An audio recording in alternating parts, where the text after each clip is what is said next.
The Marrow Thieves, the long stumble. We ran. I can't really recall what the packing up was like or if I even contributed, but we were gone from the clearing and into the darkest part of the woods before the sun was fully up. I know I held onto the gun, still warm in my palm, for most of the run, up until we heard the whistles far away, echoing off that cliff, and I swung it back behind me and snapped out of it a bit, just enough to take whatever Rose had in her arms in addition to her pack, and to run behind her to keep pace. We ran for hours, Chi-Boy and me taking turns carrying Minerva like a child on their backs while she wailed and sang and meowed in cycles.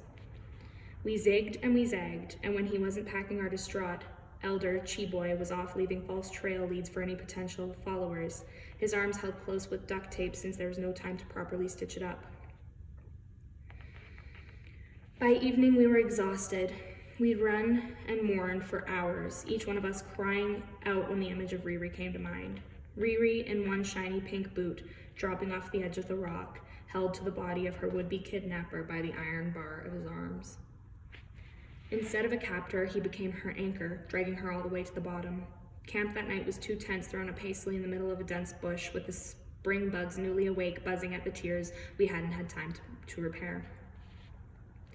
We slept with our shoes on, piled together like sticks, falling unconscious more than to sleep. Rose curled around me, but I could barely feel her. Something had changed since I'd fired the gun, since I'd killed Travis. It was like a color had ceased to exist, and now the world seemed dull. Riri was dead. I had killed a man. There was no taking either of those things back. For the first time in several years, I missed my parents as physical pain at the bottom of my stomach and under each kneecap. That's where the loss lived, in those strangely normal spots on my body. I didn't think I deserved to rub them, so I fell into a dreamless sleep with the throb and pull in my body. The next morning, Lab made sure each of us ate a bowl of lukewarm mush in the cold hour before the sky started shedding layers into a lighter blue. She spoon-fed Minerva, who was now unresponsive, and rag-washed her face and hands before taking her to the bush to pee and then bundling her back up. Her cart had been left back at the clearing, so she made a kind of sling to balance the woman's weight on Chief's back. A bit warmer now, Tree spoke to Ziguan in whispers. They needed to hear each other's voices. It was part of their coping. It'll be full spring soon. Saw some green on the brown trees. That's good. We didn't have much to pack up, and soon we were on our winding path again, heading everywhere and nowhere, frantic to get away. The next 2 days and nights were much the same. Tree and Ziguan commented on the weather getting warmer and the bugs coming back. Minerva rode catatonic in our strongest carriers, and I was numb. It was the 4th day when Meade called me to the front of the line. French? Get up here, boy. I made my way up while he waited. Before I would have rushed, but now I wasn't sure I even wanted to join him. I wasn't really sure of anything. I wasn't sure if I wanted to run anymore. Maybe I could just sit and wait for the recruiters to pick me up. Maybe I could use the last bullet I had in my gun to just go away. I fell in stride behind him. At first he said nothing. I didn't want to live after Isaac didn't make it out of the school, he said. I had escaped, sure, but why? I had no life without him. The only thing that kept me going was the promise I'd made to myself to go back to get Isaac the first chance I got. At first I had to run, of course. The second they realized the laundry boy was no longer in the laundry room, they would comb the area. So I ran for 2 days and 2 nights in my bare feet and a uniform that looked like men's pajamas. It's not as bad as it sounds. At night I found nooks and holes to crawl into, and anything is better than living in a maze of hallways and sterile rooms, not knowing if the person you care for most in the world is alive or dead or hurting. Knowing only that he's close by but impossibly out of reach. Knowing that your people could be strapped into some kind of machine that chews them up and spits out bone mush and sticky sap. It's much better to freeze and bleed a free man. After that, I found a Cree family who was on the run too. They let me camp with them for a bit, gave me food and clothes and information, told me about small pockets of Anishinaabe still huddled around here and there. Back then there were smaller communities like the one you lived in, and that's when I met your dad, walking into a settlement by Huron with the Crees. I felt a sharp jab in my guts at the mention of my father, like a poisonous bubble bursting, one that I'd been trying to protect in the soft wet of my insides. I ate real food and slept for a week. Then I began bartering, trading game and knowledge for clothes and camp gear. All I needed was a gun. For that I had to promise to show your dad and his council to the capital.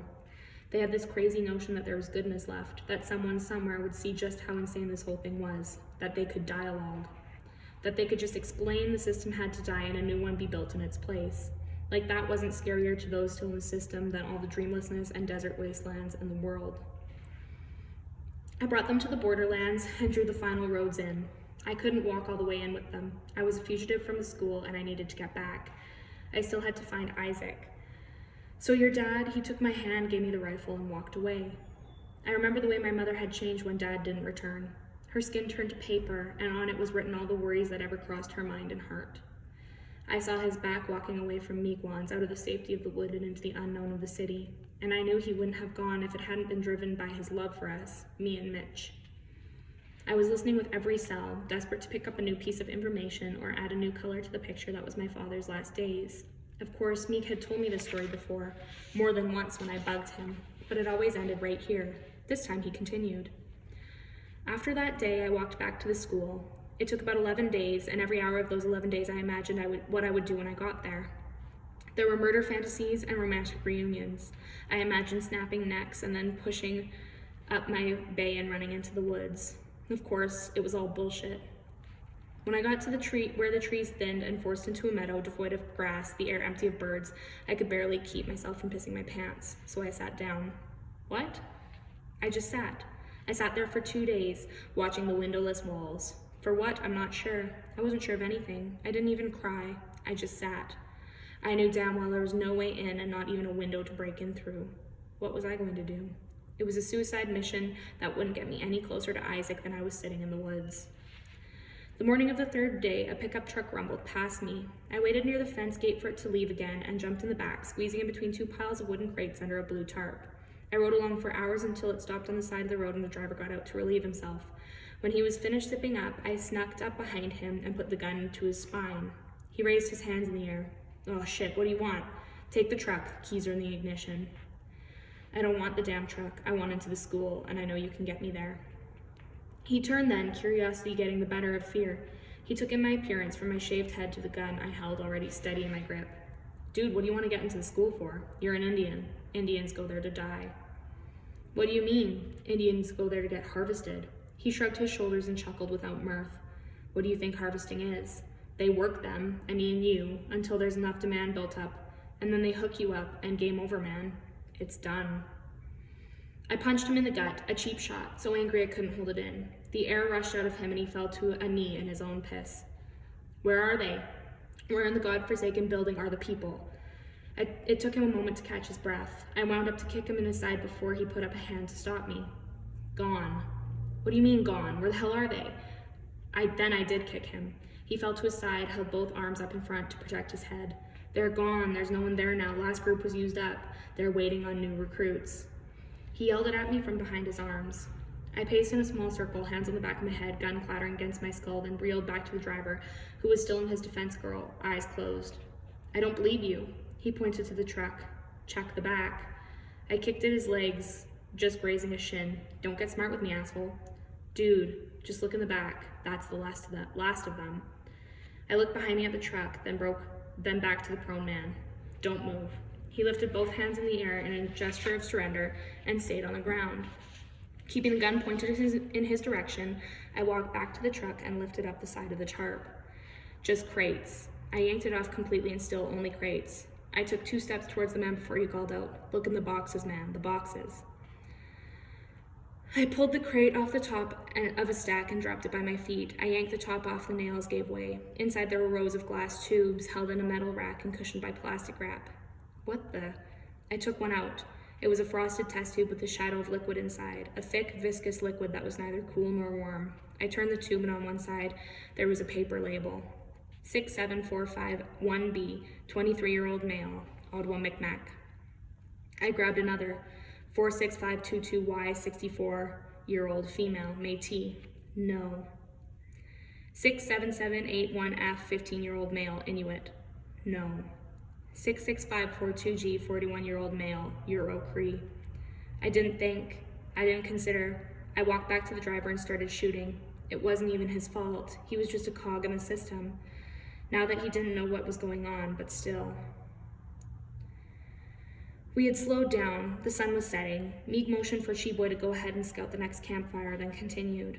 I didn't kill him, not right there. I hurt him bad, though. Shot him in the arm and a thigh.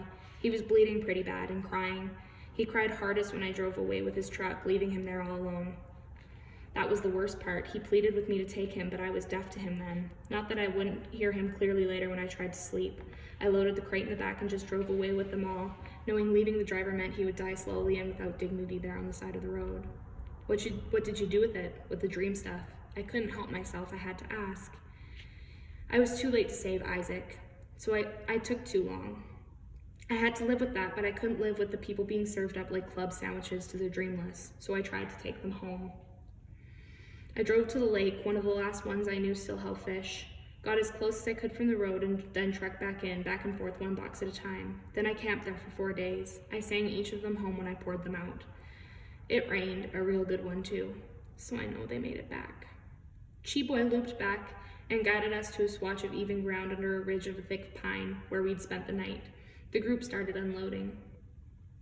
I stepped forward to drop my pack and set up, but me grabbed my shoulder, holding me there for a moment.